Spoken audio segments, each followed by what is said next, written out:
बेहुनरे होंदे ओ जो शिकवा करन मुकद्दरां दा, उग्गण वाले उग पैंदे सीना चीर पत्थरां दा। कामयाबी दी तख्ती लगदी उन्हां दे मत्थे, जेड़े अपने घरों तुरदे बना के नक्शा सफ़रां दा, जेड़े अपने घरों तुरदे बना के नक्शा सफ़रां दा। इसी बात को सच साबित कर दिखाया है बहन गीता मोहरिया ने। आज हम आए हैं बहन गीता मोहरिया ने, जिन्होंने एसआई के अंदर महिला वर्ग में 5वीं रैंक हासिल कर अपनी सफलता का परचम लहराया है। एक गरीबी से निकलकर कैसे उन्होंने इस सफलता को पाया, इसी को दिखाने के लिए हम उनके घर पहुंचे हैं।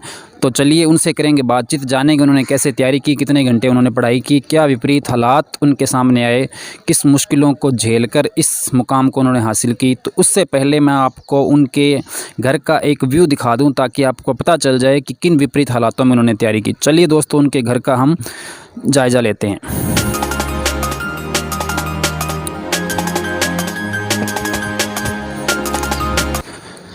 ये बहुत ही साधारण एक किसान परिवार हैं। आप देख सकते हैं बिल्कुल किसी प्रकार की मतलब सुविधा विहीन इन्होंने रहकर तैयारी की हैं।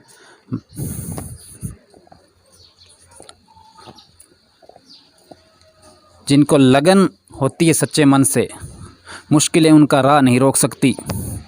इसी बात को सच साबित कर दिखाया है बहन गीता मोहरिया ने। हम उनके पहुंचे हैं घर पे।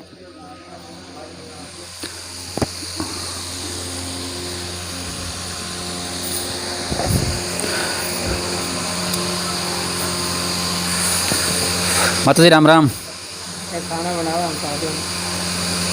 माता जी खाना बना रहे हैं और हम उनके घर आपको दिखा रहे हैं, ताकि जो ये सोच के तैयारी नहीं करते, लगन मेहनत अपनी नहीं करते कि हम तो भाई हालात विपरीत हैं, पैसे नहीं हैं या कोई और समस्या है तो हम तो ये मुकाम हासिल नहीं कर पाएंगे, मैं उनके लिए स्पेशली ये दिखा रहा हूँ ताकि वो भी प्रेरित हो सकें, देख सकें कितने विपरीत हालात में रहकर उन्होंने तैयारी की है और इस मुकाम को हासिल किया है। तो दोस्तों ये तो थी उनके घर का एक जायज़ा। अब हम बात करेंगे बहन गीता के साथ कि कैसे उन्होंने तैयारी की, क्या क्या मुश्किलें उनके सामने आई। तो चलिए उनके साथ बातचीत शुरू करते हैं। तो दोस्तों इसके बाद में हम पहुंच गए हैं बहन गीता मोहरिया के घर। अब उनके साथ बातचीत करेंगे, जानेंगे कि कैसे उन्होंने तैयारी की, क्या मुश्किलें उनके सामने आई। तो अपने चैनल पे आपका बहुत बहुत स्वागत है।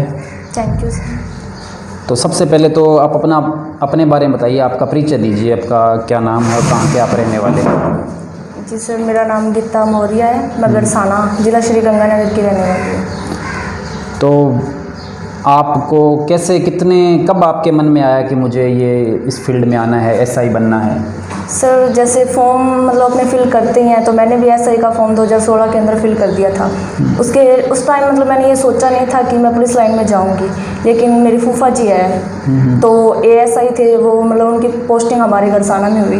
तो मैंने उनकी रेपुटेशन देखी कि सभी लोग उनकी रिस्पेक्ट करते हैं। तो उसके बाद में मैंने जैसे सोचा कि मेरे को एसआई बनना चाहिए, तो उसके बाद में मैंने इसकी मतलब तैयारी स्टार्ट की और फिर मेरा पेपर हो गया कंप्लीट। उसके बाद में फिर आगे जो भी है जैसे फिजिकल हो गया, इंटरव्यू वगैरह, मैंने इसकी तैयारी की। अच्छा, तो आपकी योग्यता कितनी आपने पढ़ाई की है? सर मैं एमए बीएड हूँ। अच्छा, एमए बीएड हैं आप? हाँ जी सर। तो आपने बजाय टीचर बनने के एसआई को क्यों चुना? जिससे मैंने टीचिंग लाइन में भी जैसे मतलब 2015 में मैंने बीएड की थी। उसके बाद में जैसे मेरी तबीयत ख़राब हो गई थी, तो बीच में 3.5 साल मैंने कुछ भी नहीं किया। तो उसके बाद में मैंने रीट भी दिया, रीट में मेरे 62% बने थे, रीट क्लियर हुई थी, मतलब सिलेक्शन नहीं हुआ। तो फिर मैंने आगे एसआई का दिया, इसमें हो गया, तो मैंने आगे मतलब इसी के अंदर। ठीक है, आपने शायद सीटेट भी क्लियर किया है? हाँ जी सर, मैंने सीटेट भी किया है, एसएससी जीडी भी क्लियर है, मेरा मेडिकल कंप्लीट है। 15 जनवरी 2019 को हुआ अभी। जी बहुत बढ़िया। कितनी देर तक आप पढ़ाई करते इस एसआई पेपर को क्रैक करने के लिए? सर मेरा ये रूटीन रहता था, जैसे मैं सुबह 2:30 बजे उठती थी, सुबह 2:30 बजे से लेकर मैं मतलब 10 बजे तक रेगुलर स्टडी करती थी। उसके बाद में जैसे दिन में मतलब 1-1.5 घंटा मैं सो गई, उसके बाद में फिर से मैं स्टार्ट यानी 2:30 बजे से फिर से स्टार्ट कर देती थी, और शाम को 7 बजे के बाद में मैंने कभी स्टडी नहीं की। अच्छा, चलो वो बात आपको रात ने उतने टाइम आप पहले बहुत ही आपने कठिन मेहनत की है। और फिर फिज़िकल की तैयारी के लिए आपने क्या किया?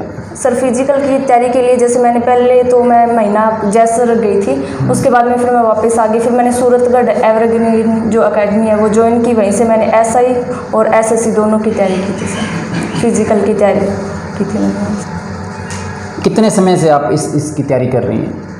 सर ऐसा ही की इसमें देखो मतलब 2016-17 से मैं लगी हुई हूँ। उसके बाद में 7 अक्टूबर 2018 को हमारा एग्ज़ाम हुआ है और 23 सितंबर 2019 को मेरा फिजिकल हुआ था और अभी 20 जुलाई 2020 को मेरा इंटरव्यू हुआ है और अभी 1 सितंबर को हमारा फाइनल रिजल्ट है। तो परिवार में मतलब इस एजुकेशन फील्ड के अंदर कौन कौन है जो आपको फॉलो कर रहे हैं, या परिवार में कौन कौन है आपके? सर मेरी छोटी बहन है जो बीएड कर रहे हैं, अभी रीट की तैयारी कर रही है। ठीक है।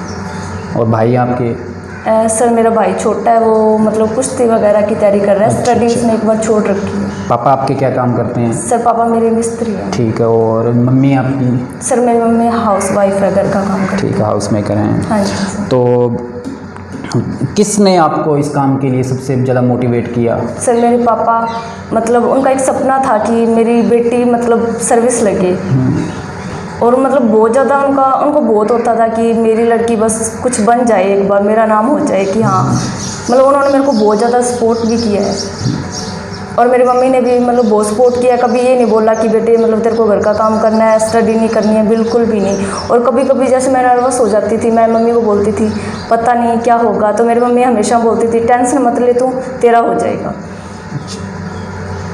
तो यहाँ तक के सफ़र में जब आपकी महिला वर्ग में 5वीं रैंक आई है, तो यहाँ तक के सफ़र में किन हालातों, किन मुश्किलों का आपको सामना करना पड़ा?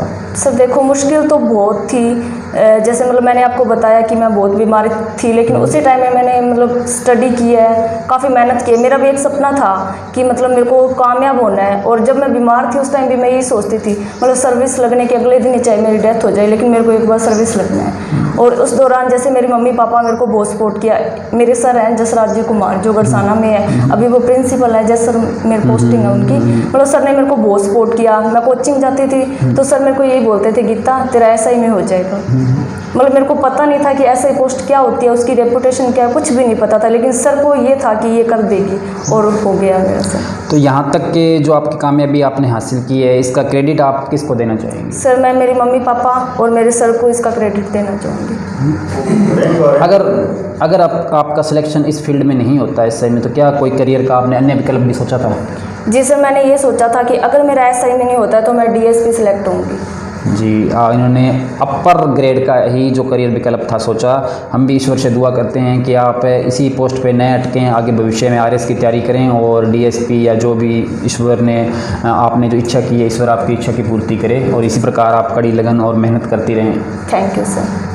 आने वाले जो युवा वर्ग तैयारी कर रहे हैं इस एसआई के साथ साथ अन्य भर्ती परीक्षाओं की तैयारी करने जा रहे हैं या कर रहे हैं, जो निराश हैं, बार बार एग्ज़ाम देते हैं, पास नहीं होते, उनको आप क्या मैसेज देना चाहेंगी? सर मैं उनको यही मैसेज देना चाहूँगी कि मतलब मेहनत करने से कभी ये नहीं होता है कि हमें उसका रिजल्ट नहीं मिलता, टाइम लग सकता है। मैंने भी इसका बहुत वेट किया है, 4 साल वेट किया है। तो अगर अपने मतलब सच्चे मन से अगर तैयारी करते हैं तो मेरे को लगता है वो ज़रूर मिलता है। और सबसे बड़ी बात ये है कि सर अगर अपने मम्मी पापा और गुरु का आशीर्वाद अगर हमारे साथ है तो हम कुछ भी कर सकते हैं। बहुत अच्छी बात।